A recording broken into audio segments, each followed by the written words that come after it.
Hey, Whiskey Ringers. I am thrilled to welcome back Impex Beverages as the Whiskey Ring Podcast presenting sponsor. Each month, we'll be talking about a new set of single casks, maybe feature a chosen distillery, or single casks from a chosen distillery. For November, the focus is on Glenallachie. Listen for the mid-roll for more info on this month's offerings. And now, a brand new episode of the Whiskey Ring Podcast. Hey everyone, welcome to a new episode of the Whiskey Ring Podcast. I think with this episode, we've officially entered the 70 episode range.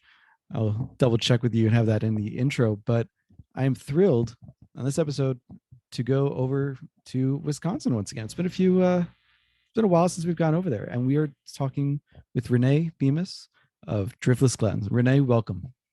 Well, thank you very much. I appreciate you having me on the show. I'll look forward to it. Happy to have you on. I've been kind of circling Driftless Glen for a while now with friends in Wisconsin, the upper Midwest, and other distilleries I've been speaking to in Wisconsin too. And they all say, if you talked to Driftless Glen yet? So finally I decided, okay, it's time. So glad we could get this scheduled. We're kind of a little gem up there hidden away in Baraboo, Wisconsin. People aren't really familiar with that section of Wisconsin, but it's wonderful. It's a great spot. Well, the spot where you are, we'll definitely be talking about that a little bit because I'm fascinated by climate and all that when it comes to whiskey and spirits. Sure. So, but let's, I try to kind of chart these out so that we don't ask too many of the same questions because, you've been on podcasts before and want to make sure it's not, the same boring or anything like that. Exactly. Okay. But just in case people hadn't heard, I do always want to give the chance for the origin story. So how did Driftless Glen begin? Well, actually, it's a fun story. My husband is a car dealer. I'm an artist. And one of the people that worked for Brian was a marketing fellow. And Brian and this person have done many different projects together, marinas, cable stations, that sort of thing. And he actually came to Brian in 2011 and said, I think we should open a distillery. And at the time we were like, well, we don't know anything about a distillery. So he's like, well, for $3 million and we'll go 50-50, we can open a distillery and within 2 years we'll be, making money. I went, okay. Well, we have an acronym, my husband and I have, it's called BAM. It means bring another million. Because 3 million didn't do it. The fellow, so we had Dave Pickrell was our consultant, helped us design the still, helped us design the distillery. It's a Vendome stills, 44-foot continuous column and a 550-gallon pot still. And so we opened the doors, we built everything. We opened the doors in 2014. And we bought our partner out completely at the beginning of 15. And so we've owned it since then.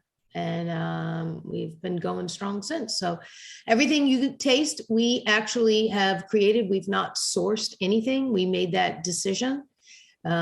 So we've gone through the pain and suffering of putting it up and letting it age and then bringing it to market. So that's it's kind of the story in the nutshell of how we became a distillery. And Baraboo was because of actually our partner at the time. He had researched it, and it was about the terroir, which you're going to ask me about later. Yep. So I'll tell you about it. All right. Perfect. So I'm fascinated to ask about Dave Pickrell's input and his influence on there.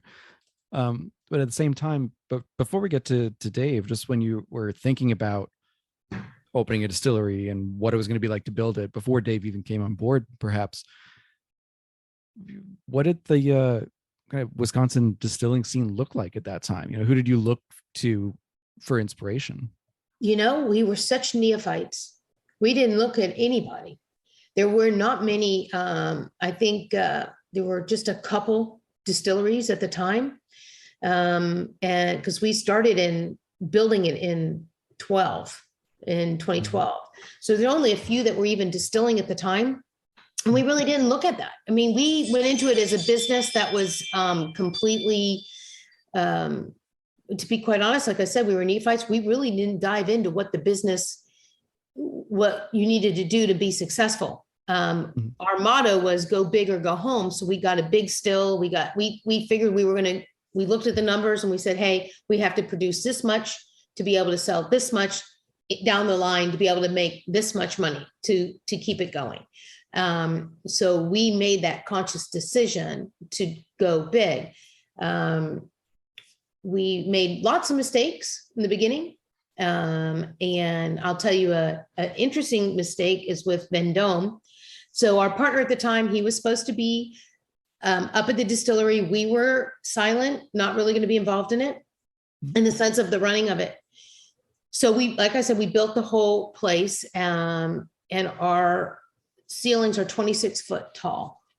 So we did that because our partner said that the still was 16 foot. He didn't hear it was 60 foot. Okay. So when the contractor called us, he says, Houston, we have a problem. Okay. So we had to get in touch with Vendome, and they ended up, and we could only go up 44 feet because that was the limit of Baraboo and within the city limits. So we actually built, like we call it, our own church steeple. We had to build another section for this still. It's actually quite beautiful when you look at it. But we called Vendome, and they actually cut the still and put the upper part horizontally, and the beer wells, I think, are up there. And anyway, the new design is how they create them now moving forward. When redesigning it, they realized it was more efficient. So it was we have a lot of mistakes that happened that ended up being positive, but that was one of them. So yeah, another one of those bam moments. Very true. Very true. I'm thinking about it. I heard you mention that on another podcast that it was basically crowed over in the still. And I was thinking about it, and you just said that it became not only a Vendome adopted that Yes, as a style that they do, but that it's more efficient. yes. And I hadn't thought of it before, but is it simply because you don't have to push the spirit as high, you can go horizontal instead, so you're not fighting gravity? I think there's some of that. There's something to do with the way they, honestly, that part of it is not my forte, but that's got something to do with it, that it's pushing it a certain way and then it goes this way. And there's some sort of element just makes it's more efficient. And I mean, it has to be because Vendome has sort of, I think if you go on, they'll tell you that they do it this way. I mean, if you have a small column, that would be one thing, but a larger column like ours. So we do have a continuous column. We did it with the idea that if you wanted to run 3 shifts, you'd be able to, we'd be able to, and we could do close to, I don't know, 5,000-6,000 barrels a year. We only run 1 shift because we have 5 fermenting tanks. And we can only do so much. And a lot of it has to do with, barrel storage. We've got 3 rack houses. We just built up another warehouse. It's, storage. So that's kind of a problem. Sure. And I'll hit on the storage in a second. You'll find I love doing research for these episodes because again, then I can ask some different questions, Okay. So you first, you're first producing in 14, you open the doors in 15. Right about now, you've got, a couple years later, you've got 6,000-ish barrels. Well, we've done close to 8,000, but we have about 6,000 aging. Yeah. Or maybe it's a little less than that. Like I said, we do about 1,200 a year, 1,200 barrels. Our first year we started off, we did a few 30 gallons. I shouldn't say a few, maybe 1,000. No, maybe not that much. I don't know. Our first year. But then we went to 53. So we only have 53 gallon barrels now. So when we do a distillation, we get about 9 to 10 barrels per run. And so that's why I said we run about 120 days, get 1,200 barrels.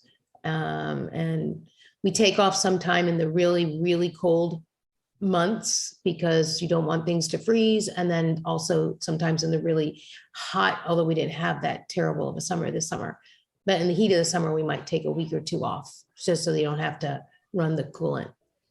Right. But yeah. And being a still house with some putting off, 170, 200 degree heat. Right. Yeah. Right. Those guys are sweating back there. I know. But it does smell good.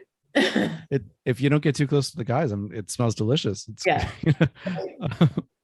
So with, I got to look at this still a little more now because I'm fascinated by the stuff, but I do now want to bring in, you're designing it. At what point in the process did Dave Pickerel come on as a consultant? Well, he came on in the very beginning to help design the whole back end of the distillery. So he designed how the pipes were he didn't, again, somehow there was a miscommunication between him and our partner at the time I'm sure he told him it was 60 foot, but he heard 16 foot. But, he helped us designing where the fermenting tanks are, where the mash cooker, and how everything tied in. And he came up to the distillery for a couple days when we were first putting it together. And then he was up there to help us with our initial formula and help us run the still to begin with. He trained our guys to begin with. Since then, of course, we've done more. We've got one of the guys is still there that he actually trained back in 2014. But we have different formulas. We've tweaked them. We've added different enzymes or yeast or things like that. But he helped us with all of that in the very beginning. That was way back in 2014. It's I mentioned him too because it's been a while since I've talked to someone who's kind of a Dave Pickerel affiliated distillery. I spoke with a few that were affiliated with him early on in the podcast's existence, and then I kind of went into a Jim Swan phase for a while, and then so coming back around to Dave. But that leads into something else, that you have remarkable retention in your people. Yes. And Dave unfortunately is no longer with us, but having the direct connection of someone that he trained still at the distillery is notable because in the older generation of distillers, let's say from the big guys, the Freddie Knows, obviously the Jimmy and Eddie Russells, they've been there for decades and will never be anywhere else. Right. But in the craft distilling movement, in the younger distilleries, and Driftless Glen is of the newer generation. Right. The employment loyalty is not exactly there the same way. And you see a lot of movement, but yours is.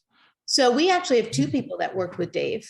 A fellow that did the very initial cooking and mashing and everything. And the younger fellow that was sort of the helper, at the beginning, he is now our head distiller. And the other fellow, he does a lot of different things at the distillery. He pitches in when you need to. We have a very young group up at the distillery. They're all amazing people in their own right. And our operations manager, she was one of our very first employees. And like I said, our head distiller has been there from the beginning. Almost everyone, our chef is still the same chef we ever had. Our restaurant manager is the first person that came. We've kept basically all of our employees. We have a young fellow, his name is Casey Madden. He's 21. He's been with us since he was 15, just doing things, tours and stuff like that. And now he is running the whole warehouse section. He does some of our blends, and so we get them young and we keep them there. But I think it has to do with the fact that we're very transparent. People know what's happening. Everybody's excited. Everybody pushes the other people in a positive direction. And it's a great place to work. So, yeah. It must be. Again, the retention is remarkable. It's the same, I think that's the right word to use there, is even I think of some of the great distilleries that are coming out of this era. Kings County is usually the one that I look at, not just because I'm also in New York, but because they opened in 2010 or so, and Colin is still there, the head guy is still there, but they've cycled through a lot of other roles and seeded other distilleries. Was Nicole there? Yep, Nicole was there. Nicole was with Dave out at our place. Yep. Yeah. Yep. And he, Nicole was, she started at Kings County. Right. And there are there are really a large number of people who have either worked at Kings County or trained there for a time. But those people inevitably, they leave, they go to other distilleries, like Nicole going to, I don't think she went directly to Cascade Hollow, if I remember, but point being that she did move on to another distillery. But you're not only training the people, but keeping them. Right. To dig a little deeper, is there something about not only the company itself, but the ethos of the area, the different culture that kind of makes people say, I want to stay here. I want to. Well, that is interesting. Other than our restaurant manager, our operations manager, our distiller, Casey, who's our warehouse guy, our marketing girl, they all are from that area. They're from there. We have embraced the community, and we feel like they have embraced us. And so maybe they don't want to leave because that's actually their home, and they actually love their jobs. We have a good time. As far as the distilling part, we give our distillers some free reign to try different things. As a matter of fact, I was there when we were there last week. I was talking to him about a barrel cast finishing that we want to do, and we were presented with a different thing. And I said, would you like to do this? And he said, yeah, I think I'd like to try that. And I said, if you want something else, he goes, well, I think I'd like to try this. So we let him have a say in some of the things. So I think on some craft distilleries, I believe the people that own it are also the distiller or the marketing person or the social media or all of it. Where for us, we have independent people that are doing that, and we let them do their jobs and we applaud them. So when we have wins, we applaud those people. I mean, sure, I get a big kick out of it because my husband and I own it, but I didn't make that juice. Nate made that juice. He's the one out there. He's the one doing the stuff. And I always give him the credit for it. So he's the one making it. So, and maybe that has something to do with it. Maybe it's certainly worth looking at, because when you see loyalty like that, it's especially, I think another point to add in is it's of the, 20s, early 30s generation. I mean, that's, again, we're known, I love the generation. I'm a millennial, we're known for moving around every year and a half or so. Right. Yeah. Well, I don't think we'll lose. I mean, I shouldn't say I don't think we'll lose, because God knows somebody could always come in and try to steal them. Okay. And that's always a fear. Okay. My husband always says, don't tell the names of your people because you don't want anyone to steal them. But my attitude is, hey, they've earned the credit. I'll give it to them. And I would hope that they would never leave us. I would hope they would come to us first if there was an issue and, let us try to, I wouldn't think it's about money, so it would have to have been some kind of an opportunity. And then we would always want them to have the best. But we have a great team. When we get up there, we laugh, we have a good time. It's important, and we all get along really well. So that might have something to do with it. It's our marketing manager, she's been with us just 2 years. She's we stole her right out of college. I mean, you've written to her, Bethany. I call her JJ for Jimmy John's, because when I first met her, she was so freaky fast that I went, you're JJ. So I call her JJ all the time, and everybody laughs. But she is, and she's amazing, and she's young, and she's just, incredible. And from Portage right there. we never want to lose her because she has a great time, and all her friends are going, "You've got the job of all jobs," So, yeah.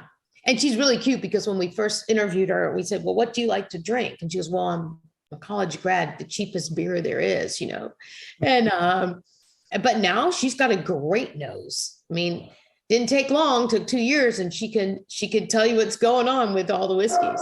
So That's awesome. Yeah, Bethany has been wonderful to work with in scheduling and getting a bottle of the Driftless Glen to try. yeah. And then, after trying the original, because I try to try the original first, whenever possible. Now I've got a seal box pick that you guys did a couple of years ago, actually, the Marriage #1, I think. Oh yeah, wow. Yeah, and then I have a more recent one that was an apricot finish. Oh, okay. Apricot brandy finish. The apricot brandy finish, yeah. Wow, okay. Yep. And so I've got a friend up by your area that it's a big fan and I'm pretty sure he introduced me to Driftless Glen just in tasting. And if he didn't, I don't know who else who did, so I'm going to give him the credit anyway. So, Bill, thank you very much for making this happen. Yeah. Well, like I said, that's where we did a one of, so he would have bought it at the distillery because we did not distribute that. The apricot brandy one. We did a Naranja, a Vino di Naranja. So it's barrels that were orange sherry out of Sevilla, Spain. And we put our bourbon in. We did a bourbon small batch that we put in there. And that just actually won best in class of whiskeys of the world. So we're really proud of that one. And again, that was one of the, you will be able to see it. We are going to release that one. We are distributing that. Oh, but I think there's only like about 7 or 9 barrels. Tell Bill to come get some there. It's dropping into the distillery in the next couple of weeks. I definitely will. And I can't guarantee to listeners that it will still be available when this episode goes live. But if it is, I'll call before the episode goes live and give you a little update. Okay. Just before I forget, the VDN barrel has become, it's kind of on a upswing right now. Like there are a couple places using it. Well, there's there's 2 other places that I know of, and that's that put bourbon in it. But I believe it was, it's a tequila company. I can't remember which one. He told me, the fellow that I get our barrels from, and he said that they just made a deal for 4,000 barrels that they're going to be doing their tequila in this VDN barrel. And so he was like, you may have a hard time getting them. I don't know, or whatever, but it's not our core. It's one of those little extras. It's not the core. So I'm not worried about it. But we'll get a few more barrels next year and we'll just have it available. I'm excited. Like I said, the only other 2 distilleries I know of that have done it so far, Starlight over in Indiana, and then Penelope, and maybe 1 or 2 others, but they're all smaller releases because it's a barrel that no one thought to use until pretty recently. So right. I'm curious to see where it goes, particularly because, and you've tasted VDN and what comes out of a VDN barrel. So that flavor can be very overpowering with different similarly flavored liqueurs and wines. And a couple of years ago, Curacao finishing went through a little craze. For sure. And I think there was only one thing that I tried that was Curacao finish that was, balanced. It always just completely blew out the bourbon or the rye or whatever whiskey was underneath. So even if the Curacao was good and delicious on its own, couldn't tell what was underneath it. Right. So, but no, we're pretty proud of this one because you really can taste it. We've got a couple barrels that one of the things we can do, because it's just my husband and I that own it. If we get someone that comes to us and said, "Hey, will you do a port?" I mean, we already have port, but whatever it would be, a cognac finished bourbon. I'll buy the barrel. Will you do it? Absolutely. I'll buy the barrel. So we're one of the few places that if you said, hey, I want to do such and such, will you do it? I said, yes, we can do it. And I have a person, he's going to be coming up in a couple of weeks. We've got 6 barrels that are aging for him that are all different, unique things that he actually asked us to get. And we did. And if you ask me, I won't remember, but I know one of them is a cognac and one of them a Sauterty. I can never say that word. There were a couple different things, but he asked, and so we've been, tapping it and seeing how it's going, and they're great. So it may be something, those will all go to him, but it may be something that it will say Driftless Glens, whatever, it'll be an exclusive. But maybe something we'll do. So that is one of the things that, because my husband and I, we are very nimble. If someone asks us to do something, we can do it, which is pretty cool. It is cool. Yeah, it gives me ideas for the future too. Maybe I'll come across a cask or something. Especially if you say, hey, let's do a random thing, let's just try it. And we have rye, we have different products. We've put a brandy in a different type of barrel to try that out too. So we play with it and have fun. You've got the rye too. A pairing that I've really loved that only maybe, I think it's one distillery has done consistently, is a rye finished in that Sauterne barrel. Mm-hmm. It is something just magical. Really? It comes out like apple pie. Really? Without an apple pie, without being too sweet or cloying, got enough of the rye spice in there, but it is so good. And I don't know if you've had a chance to try our rye, but we have really wonderful rye. And I have not. It's on its. I think it's on its way to me actually from, of course legally from a friend, but it's on its way. So we have a couple different ryes. Rye was our first release, our first dark release, because as you know, rye is the first one that you could release as a young whiskey. Sure. And cute stories is that when we were first starting and we were trying to figure out what barrels to release to put our rye in, we would go and tap about 7 to 9 barrels, and we'd bring them in for blind tastings. And we would all sit there were 8 of us with 9 little tastings at 9:00 in the morning, and you'd have to choose which one. And our joke would always be, how's your conference table look, because this is how ours looks. But we would get through it, and people would talk about, oh, I like this one, this one's green, this one's wonderful. And it's amazing what you learn. And there are some people that still say, and we released it at cast strength because a young rye guy released it. So some of them were really hot, like 124 or something. And there are some people who will call us and say they still have a bottle of it and they barely touch it because they love it so much and you can't get it. So it's kind of a fun. Pretty damn delicious to me, I'm going to say. Yeah. I'm a bit of a proof hound, so I do like that high proof stuff. Oh, do you? I do, yeah. Like I appreciate and applaud, especially American whiskeys, when you can have one that's, let's say, lower than 100 proof, but it still has body and flavor and doesn't taste watered down. I can applaud that. And I mean, frankly, the core Driftless Glen at 96, right. yeah, does not taste watered down. It tastes very flavorful, but it's more of an exception than the rule. Usually, for me at least, it needs a little more kick to have that body and the oak behind it and all that. So yeah, I'm a bit of a proof fan, particularly with American whiskeys. With other parts of the world, especially malt whiskeys, yeah, they tend to have more body at lower proofs. So I don't need a higher proof to get there. But so we have a single malt coming out. We did release it once. We had only done so many barrels. We released it and sold out. So we have, I think it's coming out in January. I'm not sure exactly how many barrels we're releasing. But yeah, we have a single American malt. And interestingly enough, I think when we first released it, I want to say, because it's 5 years, we're waiting to release it at 5 year. So some of our exclusives in that sense, so that consider that single malt, even though it's got its own label, we don't have a huge amount of it. So we consider it more of a specialty. Okay,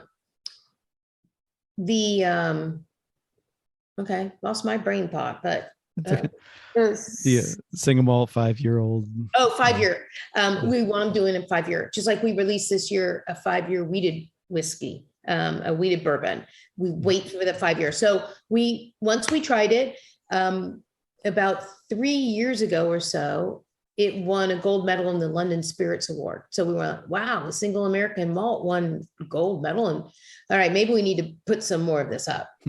So we did. And so we're slowly but surely, that's how we kind of go by it to see, is it going to be well received by the whiskey world? And is it what they like? And so it'll be a 5 year come January that we'll be releasing it. So there's another one for your friend to find you.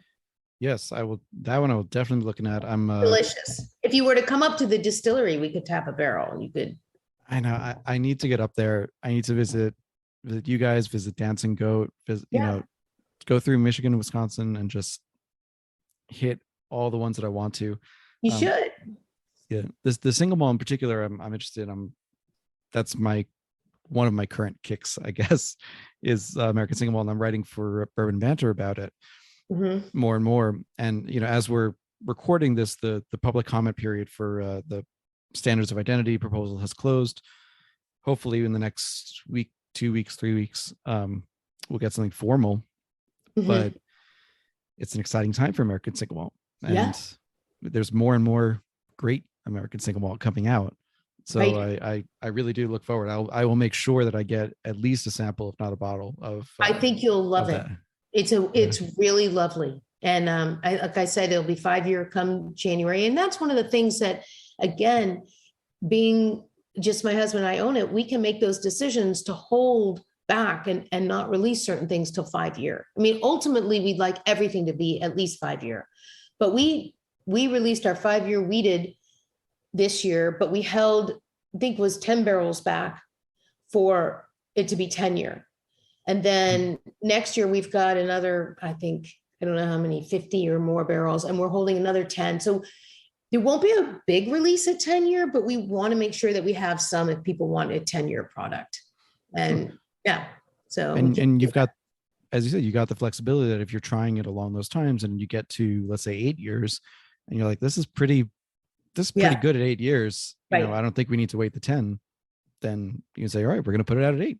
Well, it's interesting because we let certain people would tap a weeded barrel when it was like about 3 years, and they were like, release it. It's great. We're like, no, we want to wait till it's 5, because just that 5 year mark makes a difference, for a lot of people.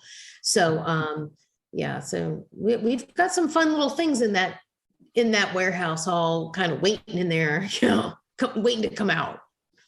Sure. That's a perfect segue. Let's go over to those warehouses, those rack houses.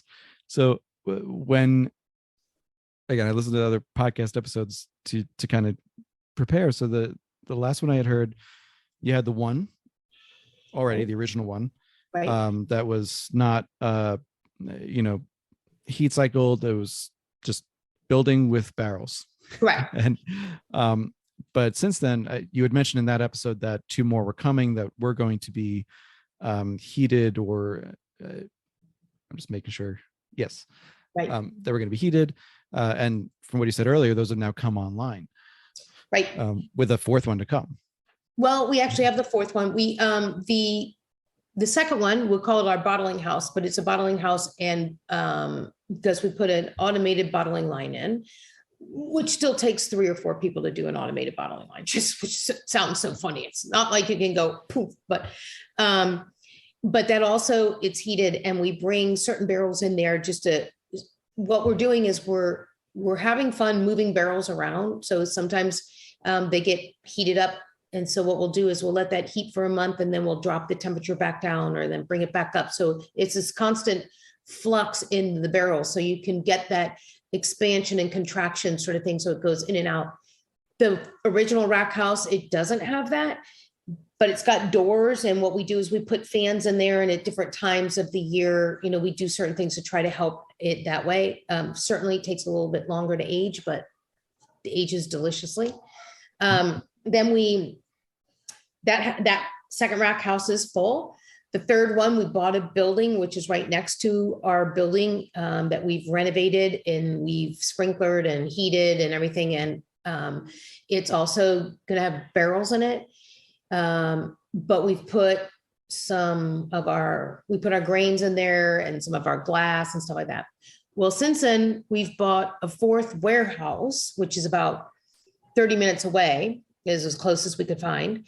And that is now holding all of our glass, all of our containers, so what we do is we will take barrels up as they're, as they get through after they've been the distilling, we'll take the brand new barrels up to the new warehouse and bring back glass or bring it. So we're always going and coming and bringing things back and forth. And the oldest barrels will stay in the heated ones so that we can get those faster, but the newer ones can be in the cooler or up in the other warehouse. And so we're kind of moving it around.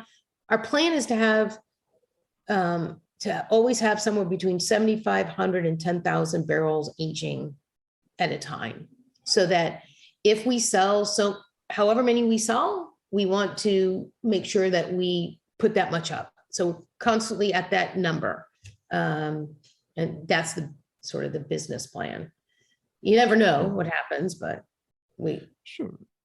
But I'm throwing back to a couple episodes ago with RD1 Spirits and Barry Brinegar, and he introduced me to the phrase the liquid strategy. Yeah. And it's become very clear in both listening to other episodes and also just talking to you now that you and Brian have a very clear liquid strategy, that allows for, you've got the flexibility in there too, but you're in it for the long haul. You're planning for the long haul, 5-10 years out. Right. And if it certainly sounds too like, there's no intention to be bought out, to be. No, that wasn't it. No. And I think that's also one of the things that gives our employees security. They know that's not what we're in for.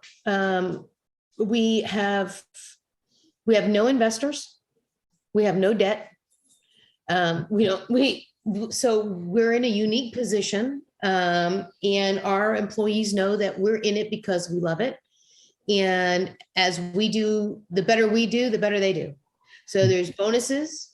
Even when we were going through COVID, everybody got nice big bonuses because we appreciated them coming in and still working through the whole thing. We have a plan. Plans can be disrupted, but we do have a plan of attack. How's that? Yeah. Hey, it's more than a lot of places have, honestly. And Barry was the guy who opened my eyes to that. So one of the things that we did make a decision in the beginning, and we have changed a little, was that we decided to put up more rye than bourbon in the beginning. Not more rye, but equal. I should say equal. But as the years have gone on, we've realized that though when people try our rye, if they are rye aficionados, they go, "Oh my God, it's some of the best ever." But there aren't a lot of rye drinkers. So you have a much larger bourbon base than rye. So it's almost 80 to 20 or 75 to 25 bourbon to rye. So in the last little bit, we haven't been putting up as much rye as we have bourbon. And we have a couple different ryes, actually. We have a rye called our 51. It's a Maryland style rye. And we've won all kinds of awards with that one. It won the Distillery of the Year award because of that. And it was a happy mistake. So it was one of those sort of things where I can tell you the story, but it was not planned and it was a happy mistake. And so now we actually put up that rye formula all the time. If it works, yeah. So that you have the 51% rye. What's the other rye you have? It's just our regular rye. And if you want to know, I was going to say, I could probably tell you the difference of the formulas. I knew you were going to ask me something, but our regular rye is 75% rye and 25% malted barley. But our 51 rye is Of course, am I going to have it? It is, it's only, I don't have it with me. It's 51% rye and the rest corn, I believe. Okay. I think. I think that's what it is. And what had happened was when we first started, we wanted to do a flavored rye whiskey to get the young generation to try it. So it was called Rock and Rye, and we did it like rock and roll. So it was vanilla spice, cherry cola, root beer, and orange riff. So it was all with rock and roll and this whole thing. So we did a new formula. It had to be a high rye, meaning a high proof rye, high proof. And so we did it, and we got about 9 barrels. We took a little bit of the rye and we sent it off to a flavoring company to play with flavors. So what do? We stuck that rye in barrels. Well, they lost the sample. So we didn't save any. So we did another run. And of course we had another 9 barrels and we sent it off. This time we didn't like any of the flavors they did. So do you think we learned the first time? No, we didn't save any. So we did a third run, and finally we did get it and we made the product. And it was pretty good, but the distributors didn't really want it because it was a shooter drink. It was like a $20 a bottle drink for kids, and it was not a big deal. They didn't really want to promote it. So it got trashed. About 2 years into those 27 barrels sitting in the rack house, we said, hey, let's taste that. And we went, whoa, that's really good. And now we put up 100, 150 barrels of that every year, just of that product because of so we call it our happy mistake, because it was one of those. Yeah. You mentioned also the breakdown of the bourbon to rye drinkers, which obviously can't argue with. That seems to be the case everywhere. But I'm curious if you see a little bit more of a rye drinking population just because of where you're located, and so you have so much rye growing. And well, that's one of the nice things too. Our rye is all from the Midwest. A lot of people that do rye, they get it from Canada or overseas, and that's where they get their grains. Our grains are everything we do is from the Midwest locally. What I find is when you have bourbon groups come to do a tasting, to pick barrels, we always throw them a few rye barrels, and invariably they buy a rye barrel. Invariably, they love our rye is loved by the whiskey geeks. And if you like a high proof, you probably love our rye because it's one of those, it's really special. But I don't think that you see more of it up there. What I will say is that we'll make drinks with it, try to get people to try it, because people automatically don't want to try rye. They just think it's going to be too hot, too peppery, too something. And then I'll say to them, just try it. I'll bring little samples out and they'll go, oh, that's really good. So, yeah. But I think that's what it is. I think it's a misnomer with rye. I can believe that. I'm glad to see the rye is still going on its resurgence. I think it's entering its second decade of really resurgence, but still plenty of room to go to catch up with the bourbonites. Yes, for sure. Yeah. So with that, there are a couple different ways I want to go here. I'm deciding which way to go. While I decide that, I'll throw you a very weird question that came out of nowhere, which is, knowing what you're built next to, have you had any poltergeists? No, we haven't. Isn't that funny? And you're coming up on Halloween, and I always say to our crew, come on, we're in Barra, boo. Can't we do something with a boo? And nah, I can't get those guys. Nah, I know. They just kind of give me the poo-poo, but no poltergeist. But there are supposedly areas all around us where they've seen orbs and all kinds of stuff. They have the people that come by and say, the ghost people and say, oh, right up here in the corner, there's this, and you see that. I've never witnessed it. I can believe it. I can believe it. Look, Poltergeist scared the crap out of me when I was young, so I'm not sure I could watch it again, but I do love the references. And with the Boo theme as well. I mean, I think it's just so natural, and I think the first thing I thought of, honestly, was that Smoke Wagon does like a new bottle for every holiday. They had a St. Patrick's Day one. They had a Halloween one that was black and orange with a little purple in there. They had a 4th of July that was red, white, and blue. I'm like, if they can do it, you guys could certainly do it. I know, right? Just a night, it could be the same core bourbon or rye, but just, a special bottling edition or something like that. Nothing that would take too much investment necessarily, but something that'd be fun. And like I said, work off the name and the location. Right now, we are doing something with our bottle. I'll segue into that, is that it's a month of October for breast cancer awareness. So our bourbon, our small blend, our small blend is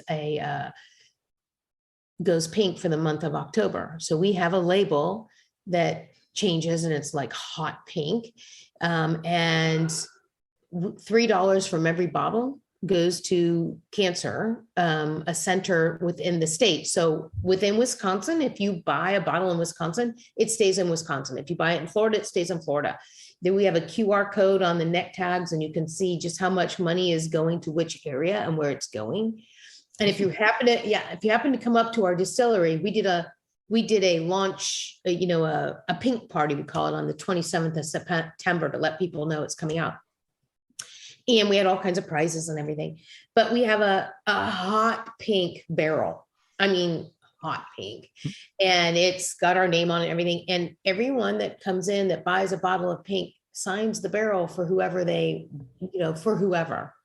And there's black Sharpies on there, and whoever wants to sign it can. And I was up there the other day, and I was looking at the barrel, and it's like, 15-year survivor, and they write on there and all. So it's really cool. What we're going to do with that pink barrel, I'm not sure. I think we might try to donate it to a cancer center if they want it or something like that. But just kind of a awareness. And last year was our first year. And I think we donated close to $16,000 to different cancer research. And hopefully this year it'll be a lot more. So yeah, we go pink for October. It's incredibly impressive, and obviously a good cause. And I think if you hold on to that barrel, next year you can certainly, put it up for kind of a donation auction. Maybe, yeah. Someone to either sponsor it and say, we're donating it on behalf of this thing to a center or to a hospital or something. That could easily be done. And on the 27th, anybody that came in, we did our bottling. We had already bottled it, but we didn't label the bottles. So if you wanted to come in and put someone's name on the label, because it says bottled by, but of course it wouldn't, they didn't bottle it. But if you wanted to say bottled by Josh, or Sarah, or whoever, you could. And so people bought bottles as gifts to people that were survivors or going through it. And it may not open it, but they'll have it. They have their name on it and that sort of thing. So it was kind of a fun night, emotional for sure, but it was a lot of fun. Yeah. Fantastic. I love bourbon for a cause, or whiskey for a cause. Right. It always makes you smile. Yeah, it does. Hey, Whiskey Ringers. I hope you've been taking advantage of that podcast-only code for the Scotch Malt Whiskey Society. They've got around 20 bottlings coming out each month, and there's never a shortage of new things to explore. This month's focus, their October distillery dive, is Distillery Number 5. This famous lowland distillery will show you something completely different, and you've probably never had before. This isn't your floral and fruity Speyside, but it's also not that smoky, sometimes medicinal and maritime Islay. It's truly unique and in a category and region all its own. The Distillery Dive bottlings were announced on October 11th, so you might still find some available. If not, keep an eye out. There are always more bottles coming from this distillery and others, and always new journeys to explore. There are also currently 5 fall bundles available, packaging multiple bottles together from sometimes the same and sometimes different distilleries into a discounted set for you to discover. Remember to use the promo code WRP for 20% off your annual membership, and you can visit the Scotch Malt Whiskey Society website to sign up and order via the link in the show notes. Glenallachie Whiskey is a true space cider whose full name means Valley of the Rocks in Gaelic. Led by master distiller Billy Walker, Glenallachie put out some of the most interesting single cask bottlings in the entire region this year. This month, for November, we've got 3 releases to talk about. First up is the Glenallachie 2010 Cask 4635. This U.S. exclusive single cask is finished in a Napa Valley wine barrel for 3 years.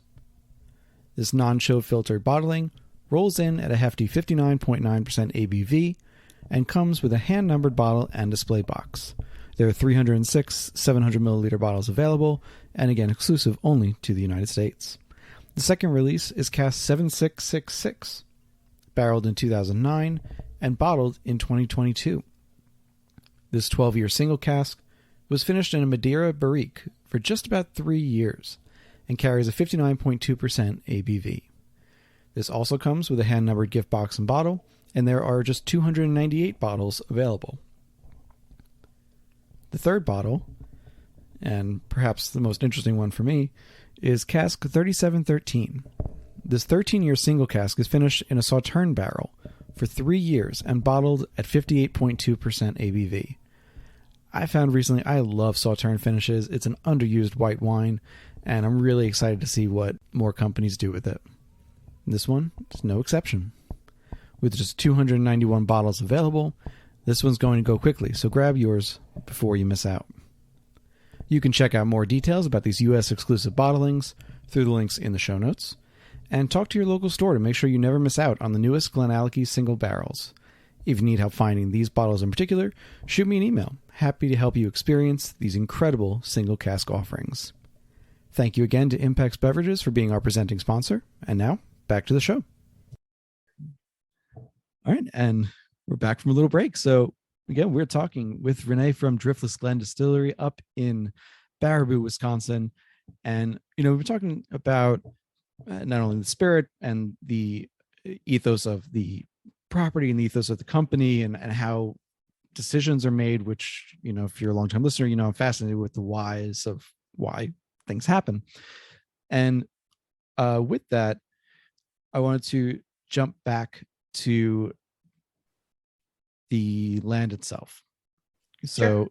The Driftless Glen area, Right. it's named that way for a reason. Right. And I'll throw it to you, Reneé, but I want to just ask, of course, what the Driftless Glen means, but also, what does that do to the whiskey, to the aging process as well?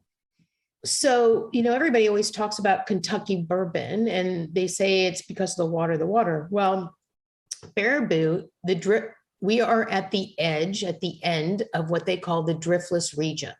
So the glaciers, when they melted and they came down, they ran through, the water runs through about 700 feet of sand and limestone. It's its own aquifer. It's just, the water is sweet and delicious. So as we all know, when the spirit comes off of the still at whatever proof, we put it in our barrels at 117. That's what we put our bourbon in.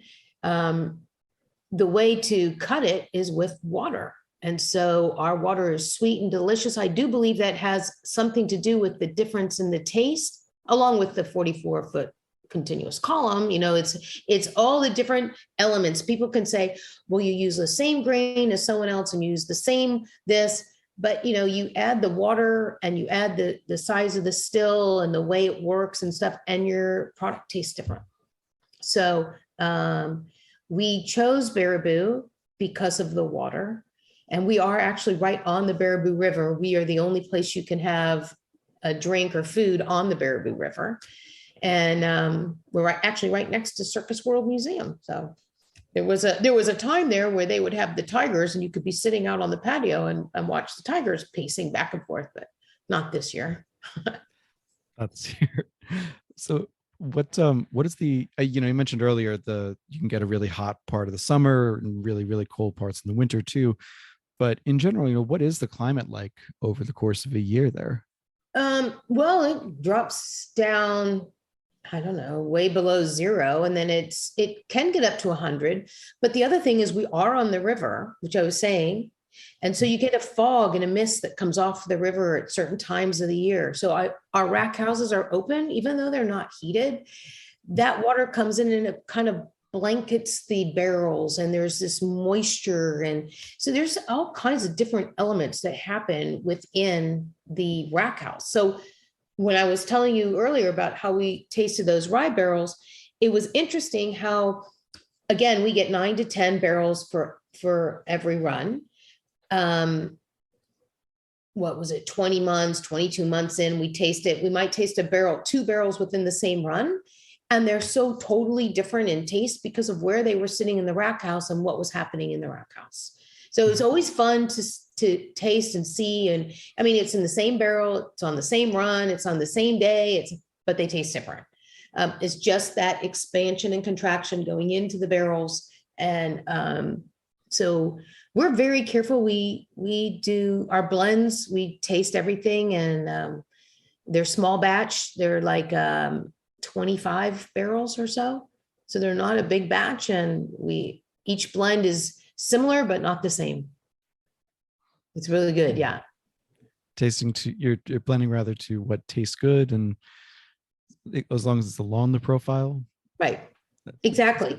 Yeah. No, and no two are exactly the same. And you'll taste one and go, oh, wow, this is a great one. And then, this batch was batch number, whatever, 50 was awesome. And then, 51 was great, different. You said you had the first marriage, you got a bottle by first marriage.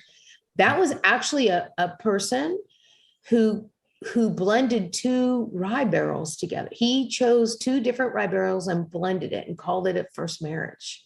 And so it was really, he bought both barrels and it was great. And they've done a second and they're done a third, but we joke, how many marriages do you want to have? At least there's no divorce yet. True. Right. Was that I don't know. I should have brought the bottle out because I don't have it in front of me, but that was MLWS or MWLS. Yes. It's Reed's group. Yes. I say his name wrong, Biddle, something. Yeah. That's all right. They don't do a lot of picks, honestly, compared to some other groups who are doing like a pick a week. It's insane. Right. They don't do a lot of picks, but the picks that I've had from them are consistently just spectacular. They've picked quite a few from us. And Reed's cute because he said he'll call me and he'll say, hey, don't forget about me. And I was there in your beginning. I go, I'll never forget about you. You call us and we'll get you a barrel. And again, that's one of those nimble things we can do, in the sense of, if you called me and you needed a barrel pick and you wanted it, in the next little bit, we can do that for you. That's the other nice thing, where some of the bigger places or other places, they can't get it to you for 6 months or more. So, right? Yeah, absolutely. So, it could take you 6 months to get into the distillery and then another 6 months to get it. Right. Yeah. Not us. We're pretty. And if you come up there with a group, we have a good time. We have a room, and you get to try different, I don't know how many tastings, how many barrel tastes, depends on what you want and whatever, but we usually do 3-4 different barrels, and everybody always finds something, and we have a good time. Trust me. And then we say, hey, try this or try that. They always have fun. Of course. I look forward to I'm hoping, and this is a bit of a teaser for the audience, I'm hoping to be able to do single barrels pretty soon. Great. Like maybe within the next 6 months or so, which in this world is pretty soon. So I'm making a short list of kind of the first ones I want to go to, and Driftless Glen is on that list for sure. And that's really because I haven't been there to have that experience, but what you're describing is what I've heard from people who go on these picks. It's not like you're saying, oh, we had such a great time, and the people come out are like, it was fun, but like there's a little, but no, they're all saying, yeah, we had a great time. We tried this. As you said, we were surprised by the rye. Didn't expect that. Got a barrel of that. So it's something that I definitely want to pursue, because when you hear that, it's a beautiful thing. And especially for admittedly a smaller group, like I've got right now, it's fine that I'm not going to get into Four Roses, Heaven Hill, like, Right. These huge distilleries. And that's fine. Right. There's plenty of picks out there. Right. I would rather, I'd rather do one, frankly, from someone like Driftless Glen, where it's different. It's excellent whiskey. It is excellent. And you're going to have, we had some people come up from Atlanta that did a barrel pick for a cause. And I think they ended up buying 3 barrels, but he said, we're from Atlanta. He goes, you have Southern hospitality up here. We have such a good time. And they've come back every year and picked more barrels because they just, are you going to be there? We want to make sure you're going to be there. You're going to have fun. And again, like I said, if you have a couple people, we know everyone likes to have just a random experience in the sense of we're walking through the rack house. Hey, you guys want to taste something aging? Can't have it, but you can taste something.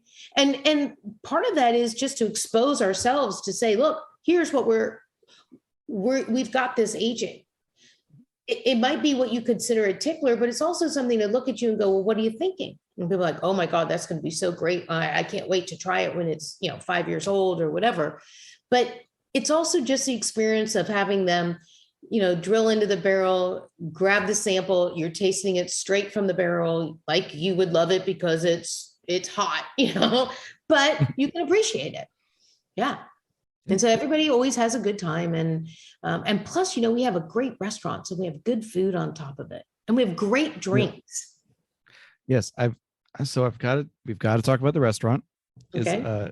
We mentioned it a little bit just between you and me in the sponsor break, which is there's a big elephant in the room, or not in the room, as it were. So I'm going to put it in your words. And this is from when you were on the Bourbon Show on ADV Network. Okay. So I forget whether it was basically which host asked the question. I'm friends with both of them, which is bad because now I can't remember who it was. But they were asking about it, and they said, "But Reneé, I've heard you don't have a fryer in the restaurant," and your answer was, like, you want distillery cuisine. You want it to be a certain way, but you also know that it is wild and sacrilegious was the word you used to not have a fryer in a restaurant in Wisconsin. And not in Wisconsin, especially, Fridays are fish fry and this fry and fried cheese curds and French fries and everything's fried, and it's so funny because when we tell people we don't have a deep fryer, people don't believe us. They're kind of like, you can't be in Wisconsin and have that. But we are a unique restaurant and we are being touted for that. I'll give a little bit to our restaurant. The last couple Saturdays, we've done over 600 people every Saturday in our restaurant. Yeah. So it's really getting people know if they want to have a good meal, and it's not like a la carte, like, oh, if you get a steak. I hate to throw someone under the table, but I'll just use Morton's. But if you buy more, you go to Morton's, you get a steak, you have to buy the potato, or you have to buy the asparagus, you have to buy the salad. You come to our place and you order a meal, and it's a beautiful display, presentation, and the whole thing. And they either use our spirits or they're using our oils and vinegars in the recipes. So it's always unique. It's different. Our chef comes up with new recipes for every season, and they test them out on us. We get to have the fun of testing them out. And soups are all homemade. Desserts are amazing. Our bourbon bread pudding is, to die for. It's unbelievable. And our portions are huge. So nobody's going to say they walked away and they're not full. And our drinks are fabulous because guess what? We're a distillery. So we give a nice pour to our drink. So that's not one of the things we have to skip on. We make the whiskey. So it's where we're unique in Wisconsin is you can only serve what you make other than the beer license we have. So you can't buy in wine, and we don't have tequila, or we don't have rum. We don't have those drinks. So we've done a lot of R&D, and we can make a mean margarita with our double cast gin. So we have come up with all kinds of great drinks using our vinegars and the different spirits that we make. And we give a pretty good drink. Yeah. I heard you describe that margarita in particular, and I've got to know a little bit more about how you make the vinegars work. Because I think of vinegar and immediately I think of probably white vinegar or apple cider. It's just all sourness. Maybe with the exception of a balsamic. Right. Well, these are balsamics, and they are like, we have black cherry vinegar. So we use that in our old fashions. And we actually have a lemon, and it's used in our lemon drop martinis. And we have a green apple, and it's used in our green apple martinis. And we have a chocolate, and it's used in, so we have all different types, and you just have to use a tiny little bit, but it adds that different flavor. The margarita, we do a great jalapeno margarita too. And it's, but we have a double cast gin. So we do a gin run, and we put half of it in a new oak barrel and half in a spent bourbon barrel. And in a year we blend it. And so it's a dark gin, and we use that gin for our margaritas, and it's amazing. And, you walk by and some people will be like, oh, I'm not going to have a gin margarita. So lots of times I'll walk around and I give people samples. I say, would you like to try something? They'll be like, wow, that's a great margarita. Never made with tequila though. So like you say, if you're not an agave spirit person, this is your kind of margarita. I would definitely try it. That's one of the few cases where I do like them because but honestly, because it's covered up, it doesn't taste like, so, but I really want to taste these because I haven't really gotten into the world of bitters or amaros at all. I know the basics, but that's about it. But some bitters have alcohol, and we can't use those. Right. So even more so with alcohol. Yeah, we can't use anything with alcohol in it. So that's why we do what we do. And like I say, we have a lot of R&D, and every month we come up with 3 or 4 new drinks for the month. Drink specials, and the bartenders are back there and they play with certain things.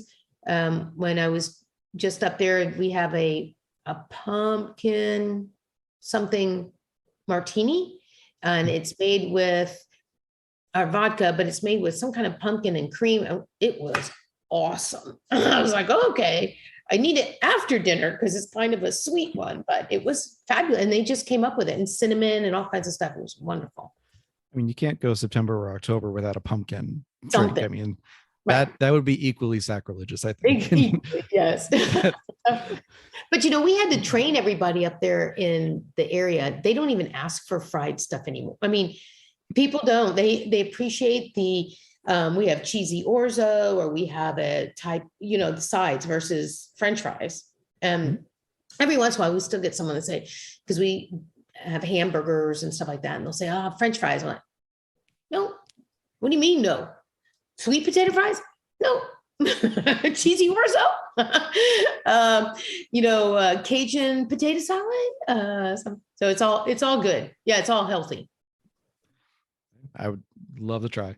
Yeah. I'm not gonna lie, if I'm going to Wisconsin, I'm still gonna get those cheese curds and the custard and all that, but I am happy to take a break for a meal with a good drink. And again, I've got to try I just need to try the drinks with the vinegars, because I haven't heard anybody do that before. And I've had the pleasure of talking to a bunch of people who are trained in mixology or cocktails, however you want to call it. I can't recall anyone purposefully swapping out those other ingredients for that, without the purpose of, you have to do that. But if you're in a bar in New York, you don't have to. Actually, our Bethany today posted an old fashioned recipe which shows the vinegar, and we post all of our recipes online, so you can see how much vinegar and how much to use of whatever. And we actually have all our mixology online for people to get. And when you come to the distillery, people will love a drink, and we have gift bags that have all the different ingredients in it, so you don't have to go searching for it, because that's a issue. They're like, oh, where am I going to find this? So we have a little gift bag and the whole thing, especially for the holidays. It's great. I love it. And I should shout out to, I mean, you mentioned it earlier with the type of people that you have worked for you. The distillery social media team is excellent. Yeah, I Just know. top notch. We're seeing them more and more nowadays with distillery, which I'm happy about. I'm glad to see them engaging, but it's one thing to post well, which you do, but it's also great that, whether it's Bethany or someone else, like there's engagement too. It's Bethany. Bethany's the girl doing all the posting, and she has fun, and she's coming up with all sorts of stuff. Casey, the fellow is telling you that's 21. He built his own drone. Mhm. And so they're doing some things with the drone. I've joked with him and I say, I have these great ideas. You should take the drone and you should drop it down into right above the fermenting tank. And he's like, what if it falls in? I'm like, don't let it fall in the fermenter. But, just kind of some fun, different things because people like that. And I'm like, guys, you're young, go have a good time with it. And so I saw one today she did. And she's done a lot lately that have been you make you smile, and it's her. Yeah. It's excellent. I mean, I look to nothing more than, I don't consider myself someone who's like, oh my God, they're getting reached out to by, no, that's not at all. But I reached out, just a simple Instagram message. I saw some posts that I really liked. Yeah. I had heard about it from my friend Bill. I reached out and said, hey, I would love to try to talk at some point. And easily within a day, probably sooner than that, there was a response. And even if a response is no, that's fine. There's an engagement, there's attention being paid to it. In this case, the response was yes. And I'm very glad that we're having this conversation because of it. But that engagement shows you care about not only this side of it, but also the community at large, who Absolutely. across the country and all that. So it's appreciated as a consumer and as a fan that there's engagement. We are very accessible. I mean, if they call and they want to speak with me, they get me. They want to speak to Brian, they get you. You don't have a problem reaching out and getting us. We are very, very accessible because we understand that's what it's about. People want, when they come into this distillery, I'll go up, I'll talk. When I'm there, I'll go around every table, I'll talk to people, I'll say, thank you for coming, appreciate you supporting us, and that sort of thing. A cute story is that I don't know how to use the cash register. I mean, they've just never shown me. It's not like I'm stupid and I can't do it, but I think they do it on purpose. They never show me and I've never asked. So sometimes I'll come up and I'll say to people, I'll notice there's someone working in the retail, they're looking at something. So I always go up and say, hi, how are you? Can I help you? Yes, let me do. And then I walk in the back and I bring it over there and I go, I'm sorry, I own the place, but they don't let me touch the cash. So let me go get someone that can do it. And invariably they'll look at me and they just start laughing, shaking their head like, that can't be true. And I'm like, yeah, I'm Reneé. So, and they'll be like, oh, but they like the fact that I'm transparent, that, hey, I'd run you at the cash register. They don't let me touch the buttons. I don't know. But it's funny. But you're there in the shop to have, or in the restaurant absolutely. to have people talk to and engage. I talk to everybody. There's, if someone wants to, they come in and they want to ask for us. If Brian and I are there in the tent, we always go out. We talk to everyone. If they're on tour, if we walk outside to the distillery, we talk to the people on tour. We buy people drinks at the bar. I mean, whatever it is, it's our baby. So like I said to you in the beginning, he's a car dealer and I'm an artist, but together we built Driftless. So it's our baby together and we love it. So that's why when you asked, are we ever going to sell it?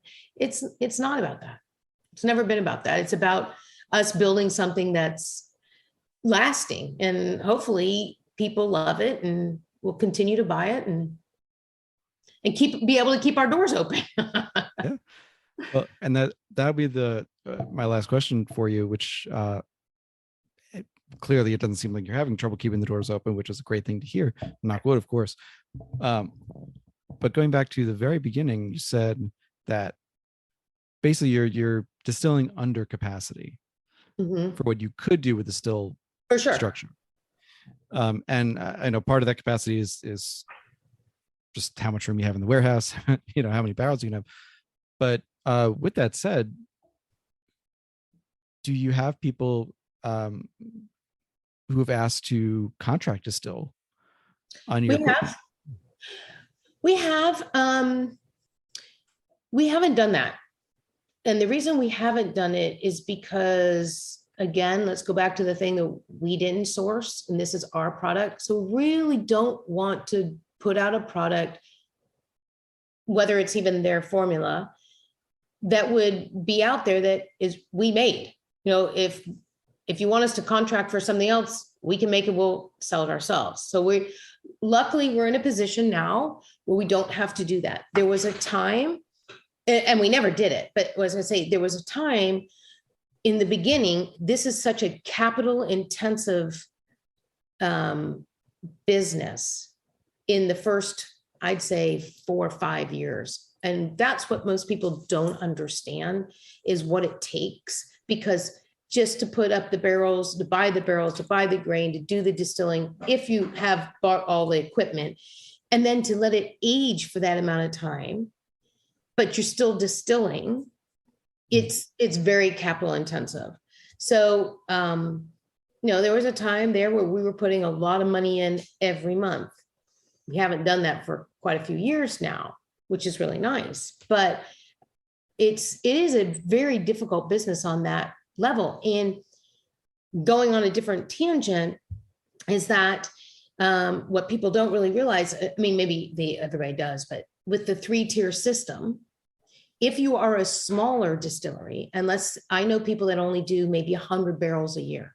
Okay. It's not a lot. You figure if you get 40 cases out of a barrel, what is that? That's 400 cases, 4,000 cases. It's not a lot. That would be that would deplete you completely, right? 4,000 cases. Well, a lot of distributors don't want to pick up a distillery that only has 100 barrels a year because it doesn't behoove them. So this is one of those weird businesses that as a supplier, you could get caught dead in the water if you're not big enough. I know that sounds weird, but it's almost like if you're small, you get hurt because you can't produce. Sure. It's a tough thing. Yeah. It goes back to the liquid strategy. You've got to have enough to keep the money coming in at first to keep you afloat, and then keep it sustainable going forward. Right.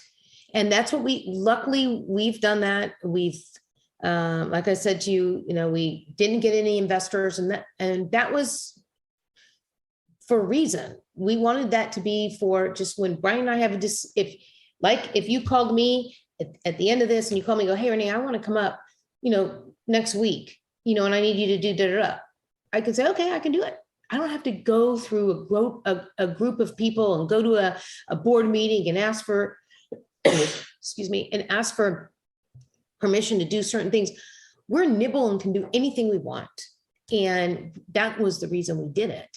And I think it makes it an easier place to work for us and even for our employees, is everybody's excited about it. We know, you want to do something, we can do it. So fantastic. Yeah, it is a different, I know. So it's different, but it works. And that's really all that matters at the end of the day. Right. So Reneé, thank you so much for taking the time tonight to talk on this episode. We'll have links for all the social media, the website, any special releases in the show notes when this episode goes live. And of course, reviews of products as well that I've gotten to taste. Hang on with me for a second after we stop recording. Sure. And thank you all for listening. I want to just point out we are recording in October. I think this episode is going to come out in November, but there are currently 5 spots left on the Patreon bottle share group. So keep an eye out for that, and keep an eye out for some big news coming in the next couple of months. So we'll leave it at that as a teaser. There you go. So you can support at patreon.com. You can support by leaving a 5-star rating and review. If we're not on a podcast platform that you're listening to, first off, I'm not sure how you're hearing this in the first place, but let me know. We'll get on that platform. And after that, cheers. Have a good drink. I'll see you next week. Cheers. Thank you so much for having me. It's been an honor and a pleasure. Same here. Thanks.